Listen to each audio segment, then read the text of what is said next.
Good day, Sir Francis. My Hello, name is hi, Honey Bunuan. I'm just going honey. to ask you an advice. Sure. Many property owners in today's fast-paced environment feel insecure about reinvesting in real estate, Mm-hmm. whether due to market uncertainties, rising costs, or fear of making a wrong move.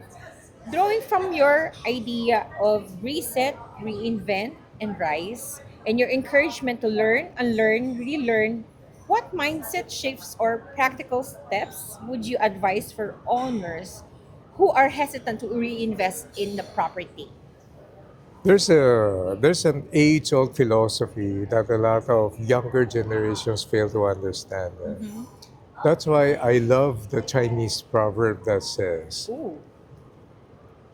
"Dumadami ang tao, but the skin of the earth will not expand." In other Mm-hmm. words, the physical aspect of property will always remain the same. And therefore, if you trace the historical development and pricing of real estate, it always goes up. But Mm-hmm. again, alam mo, it all depends on location, location, location. Correct. So you gotta make sure that you're not It's in a always the place, location. oo, kung napunta ka naman sa isang lugar na ginawang tambakan ng basura, hindi Mm-hmm. aakit yan. Napunta ka naman sa isang lugar na biglang nag-develop, biglang zoom ka. Yes. In other words, you have to do your homework pa rin. Pero para sa akin, Mm-hmm. if I look back over all of my investments, sa real estate talaga ako kumita. Yeah. So I still have it. So hindi ako Really. bothered ngayon dito sa mga ingay. You Mm-hmm. know, there's gonna be a real estate buzz, Mm-hmm. yung mga nagsasalita, wala namang Yes. property yung mga Oh, yan eh. yes.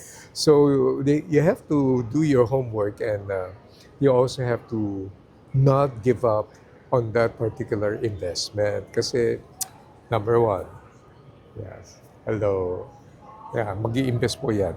So halimbawa, nag-invest ka sa alahas, pwedeng nakawin yan eh. Nag-invest ka sa kung ano-ano, paintings, pwede masunog yan. Eh, pagka ang property yan nandun, subukan mo nakawin. Saan mo ilalagay? So, it's something It's still that's your net worth. oo, sa iyo No pa rin matter yan. Pero syempre, lalo na pag-choice yung lugar na yan, medyo babantayan mo lang para hindi biglang marami nakatira doon. So, but it's a worthy investment pa rin.